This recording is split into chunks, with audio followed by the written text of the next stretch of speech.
agreed in a phone call to ease tension between the two countries. ایک تو آپس کے حوالے سے کہ کشیدگی جو ہے وہ بڑھنی نہیں چاہیے، یہ بات ہوئی ہے. دوسری امپورٹنٹ جو بات، Russia discuss the status of Iranian nuclear agreement with the U S. Trump نے پیوٹن کو کہا کہ اس ٹاکس کے اندر وہ بطور ثالث انوالو ہوں. پیوٹن ایگری ہوئے.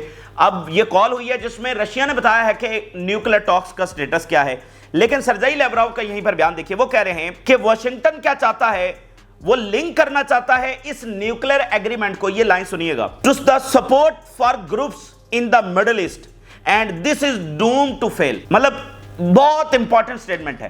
اور رشیا کے فارن منسٹر یہ کہہ رہے ہیں کہ یہ ٹاکس کامیاب ہونے والی نہیں ہے. رشیا ثالث بنا ہوا ہے، ایران کے ساتھ ٹاکس کر رہا ہے اور بیجنگ میں مزید ٹاکس ہونے جا رہی ہیں. اور رشیا کے فارن منسٹر کیا کہہ رہے ہیں، یہ ٹاکس کامیاب ہی نہیں ہوں گی. انہوں نے جو وجہ بتائی ہے وہ کہہ رہے ہیں کہ امریکہ یہ چاہتا ہے کہ ان نیوکلیر ٹاکس کو جو ہے وہ لنک کر دیا جائے ایران کی support for the groups in the Middle East, یعنی ایکسس آف ریزسٹنس. ایک تو ایران اپنے نیوکلیر سے پیچھے ہٹے، ساتھ ایکسس آف ریزسٹنس کی جو سپورٹ ہے اس کو بھی ایران جو ہے وہ ختم کرے. تو بھائی اس کے اوپر ایران کا جواب نہیں آیا. اس کے اوپر رشیا کہہ رہا ہے کہ یہ تو ہونے والا ہی نہیں ہے. تو اس طرح ایران سے سرنڈر مانگا جا رہا ہے. تو چائنا نے ظاہری بات ہے اس میں انوالو کرنا ہی کرنا ہے، کیونکہ ایران سے سرنڈر مانگا کیوں جا رہا ہے، اگلا ہدف چائنا ہی ہے. وہ ان کے اتحادیوں کو توڑ رہے ہیں، کسی کو سبڈیو کر رہے ہیں، کسی کو جیسے رشیا اس کو توڑ کر اپنے ساتھ ملانا چاہ رہے ہیں. تو یہ بیسیکلی بنیادی طور پر چیز ہے. اسی درمیان ناظرین ایک سیکیورٹی کونسل کا اجلاس بلایا گیا ہے اور اس کو ایران نے کنڈیم کیا ہے. Iran foreign minister says closed door United Nation security council meeting new bizarre process. ایک ایسا پروسیس ہے، ایک بیزیر پروسیس کا نام انہوں نے اس کو دیا ہے. سیکیورٹی کونسل کا اجلاس اس حوالے سے بلا لیا گیا ہے. اسی درمیان جو ڈرلز ہیں وہ ساتھ ساتھ جاری ہے. اور کہاں پر ہو رہی ہیں؟ گلف آف عمان یعنی آبنائے ہرمز کے بالکل پاس. اس انتہائی امپورٹنٹ ٹائم میں ایران، رشیا اور چائنا کی ڈرلز جاری ہیں، جہاں پر ایران پر حملے کا بھی خطرہ ہے. مڈل ایسٹ بھی ایک بڑی جنگ کے دہانے کے اوپر کھڑا ہوا ہے. دوحہ میں اتنی بڑی ٹاکس ہو رہی ہیں، سعودی عربیہ میں ٹاکس ہو رہی ہیں، یو ای کے ساتھ بھی معاملات، مطلب وہاں پر بھی کچھ چیزیں چل رہی ہیں. ساتھ ہی یہ اتنی بڑی جو ڈرلز ہیں وہ جاری ہیں.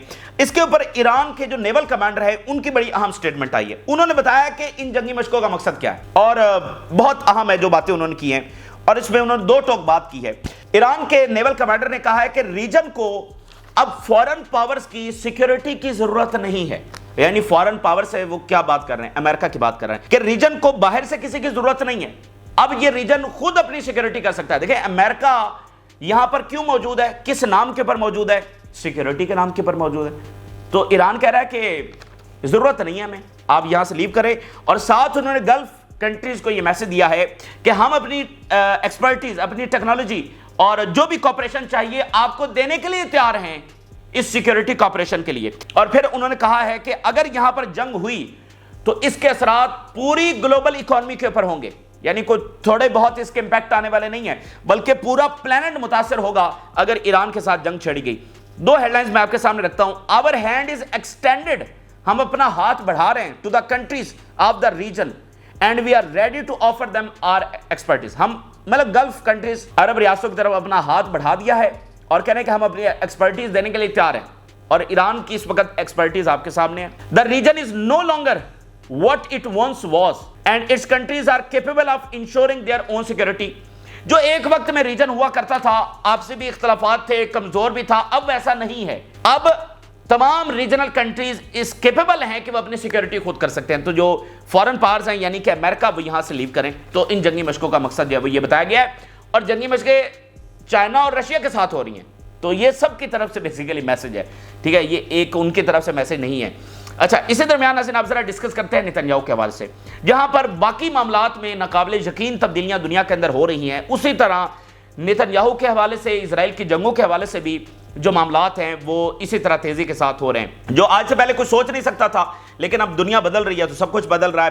ایک آلریڈی تلخی ہے، غصہ ہے، اختلافات ہیں، تصادم ہے، اس کے اوپر پھر کچھ مزید ڈیولپمنٹس ہوئی ہیں. یعنی پیچھے ایک بیک گراؤنڈ ہے جو آپ کے سامنے ہے، ہم پچھلے 3-4 دنوں سے وہ اپڈیٹ کر رہے ہیں، اس کے اوپر مزید ڈیولپمنٹس ہیں. پہلے ایک ہیڈ لائن دیکھیے، Netanyahu's good days with Trump administration are over.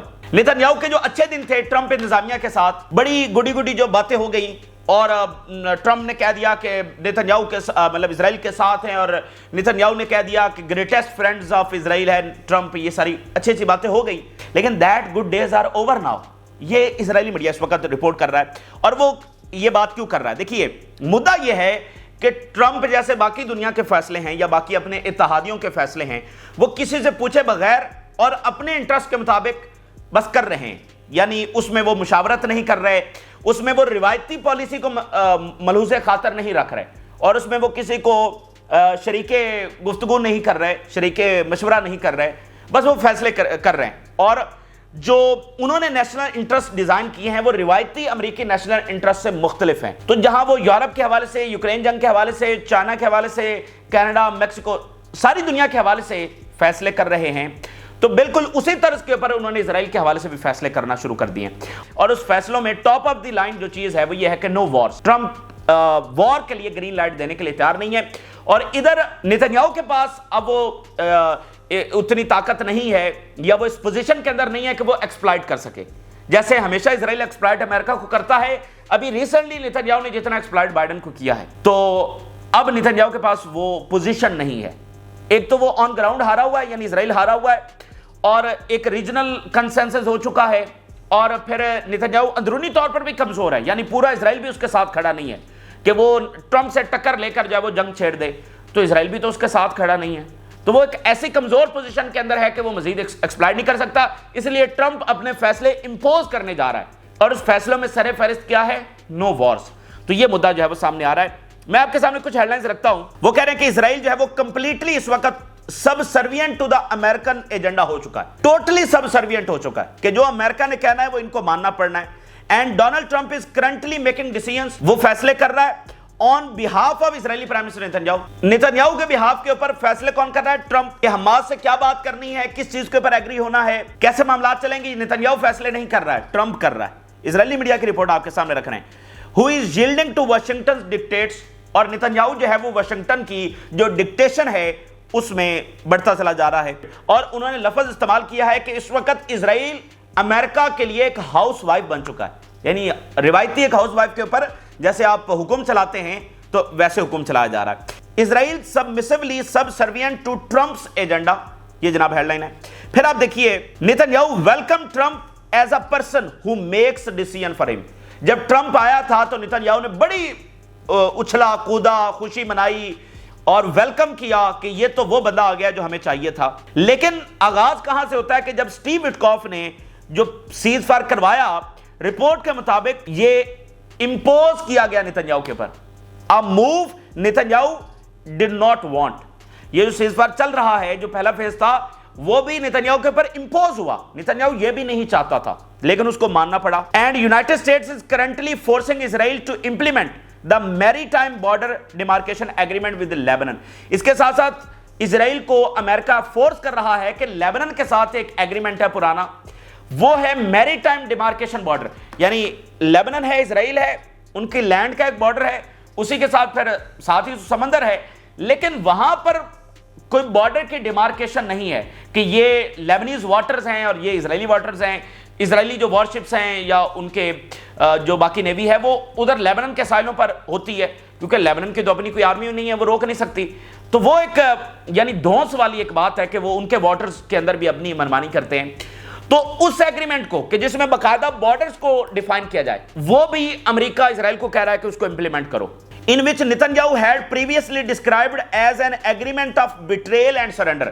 اسی ایگریمنٹ کو نیتنیاہو خود کہہ چکا ہے کہ یہ ایک بیٹریل ہوگا اور ایک سرنڈر ہوگا اسرائیل کا، لیکن اب اس کو کرنا پڑ رہا ہے. And but now Netanyahu is forced to implement it. یعنی نیتنیاہو اتنی کمزور پوزیشن میں ہے، اسرائیلی اس کے ساتھ نہیں ہے، پولیٹیکل لیڈ لڑ رہی ہے، فوج اس کے اوپر راضی نہیں ہے، اسرائیلی مظاہرے کر رہے ہیں، پوری دنیا میں وہ آئسولیٹ ہو چکا ہے، اور ٹرمپ کا جو ویژن ہے اس میں جنگیں نہیں ہیں. تو اب اس کے پاس وہ سپیس نہیں ہے کہ وہ سب چیزوں کو پس پس ڈالتے ہوئے جنگ چھیڑ سکے. اس سے پہلے اس کے پاس یہ سپیس تھی. مثال کے طور پہ اگر سارا اسرائیل نیتنیاہو کے ساتھ کھڑا ہو جائے تو بھی وہ شاید ٹرمپ کو پس پش ڈال سکے، جو کہ اس کا نتیجہ بھی کوئی فتح کی صورت میں نہیں نکلے گا. لیکن کم سے کم جیسے یورپ ہے، وہ کھڑا ہوا اور اس نے کہا ہم جنگ کریں گے، یہ کریں گے، وہ کریں گے. نیتنیاہو تو ایک بیان بھی نہیں دے سکا ٹرمپ کے خلاف. آپ نوٹ کریں نا، مطلب نیتنیاہو نے ابھی تک ایک بھی بیان ٹرمپ کے خلاف نہیں دیا ہے. اور پورے اسرائیل نے ایک بھی بیان ابھی تک ٹرمپ کے خلاف نہیں دیا ہے. Israel utterly silent Washington talks with Hamas.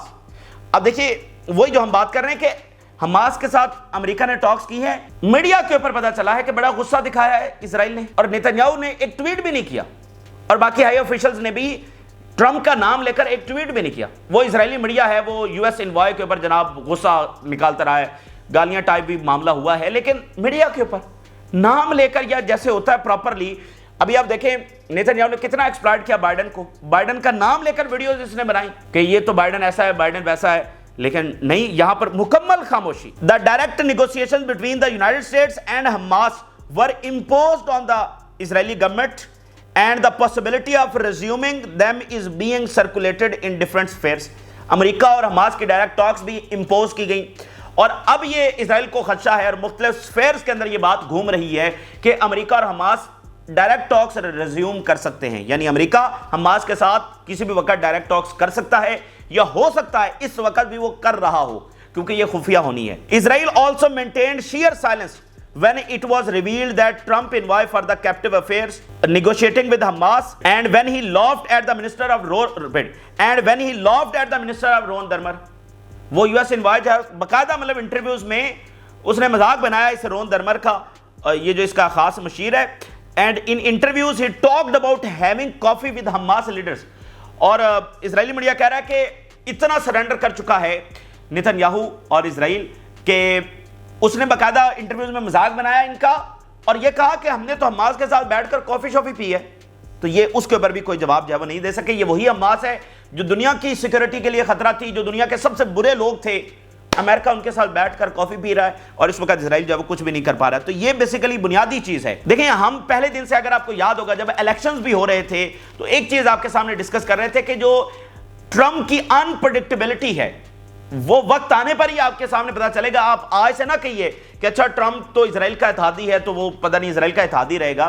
اور دوسری بات یہ کہ اسرائیل کا اتحادی ہونے کا مطلب جنگ چھیڑنا نہیں ہے. اسرائیل کے اتحادی ہونے کا مطلب یہ بھی ہو سکتا ہے کہ جنگ روکی جائے, کیونکہ آج تمام وہاں کے think tanks, former security officials, ان کے ہسٹورینز, ان کا اس بات کے اوپر اتفاق ہے کہ اسرائیل کی بقا فلسطینی ریاست میں ہے. تو ایک طرح سے تو اسرائیل کے ساتھ کھڑے ہونے کا مطلب فلسطینی ریاست بنانا ہے. تو وہ انپریڈکٹیبلٹی جو ہے وہ آپ اب دیکھ لیجئے, ہر معاملے میں وہ انپریڈکٹیبل فیصلے ہیں اور منمانی والے فیصلے ہیں, اس میں کوئی نہ نہیں کر سکتا. یہ بنیادی چیز ہے. پھر آپ دیکھیے مزید رپورٹ میں نیتنیاہو جو کورٹ کے اندر جو معاملہ ہوا ہے اس کی بھی کچھ مزید رپورٹس آئی ہیں, اور وہ کہہ رہے ہیں کہ نیتنیاہو نے لوز ٹیمپر کیا کورٹ میں اور سلیمز ٹیبل یعنی ایسے ہاتھ مارا, اینڈ ججز ریبیوکس ہم, اور پھر ججز نے اس کو کہا شٹ اپ, یعنی اس طرح کا معاملہ ہوا کہ چپ کر جاؤ. آگے وہ بتاتے ہیں انہوں نے کیا الفاظ استعمال کیے, انہوں نے کہا کہ اپنی آواز نیچی کرو. پراپر وہاں پر جھڑپ ہوئی, اور اس نے کہا کہ یہ جو پروسیکیوٹرز ہیں, نیتنیاہو نے کہا یہ الٹرنیٹو یونیورس میں رہتے ہیں, یہ پتہ نہیں کون سے دنیا میں رہتے ہیں. And they had put me through hell, پیچھے وہ الفاظ آئے تھے نا کہ انہوں نے میری زندگی میزریبل بنا دی ہے. اب نئی رپورٹ میں پتا چلا ہے کہ نیتنیاہو نے کہا they have put me through hell, جہنم میں مجھے ڈالا ہوا ہے.